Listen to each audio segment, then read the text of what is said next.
Mahigit 1 oras kaming umarya pero wala pa sa kalahating balde ang huli.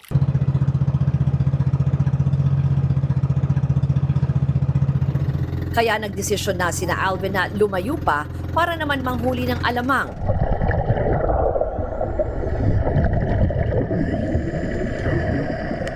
Konti. Oo. Sobrang nipis ng alamang. Di makakabuhay ng pamilya. Yung isang babakong yun, dapat yun, nasa kulis ang banyera na yun. Ganon? Mm. Oo.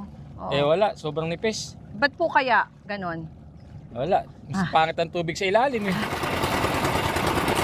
Karaniwan, inaabot raw sila ng di bababa sa 4 na oras o magdamagan pa nga kada palaot. Pero ako, wala pang 3 oras na nakasama sa pamamalakaya, naisip ko, ang hirap palang maging mangingisda. Pagbalik, agad na ring nilinis ni Alvin ang mga huling isda. Magkano na yan pag ganyan? Mura lang yan. Oo. 100 kilo. So ilang kilo yan? Mga 4 na kilo siguro to. Nasa 400 pesos lang ang halaga ng isdang huli namin.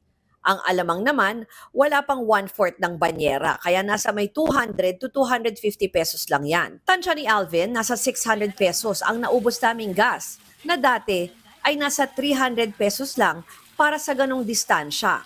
Suma total, break-even lang sina Alvin ngayon o halos walang kinita.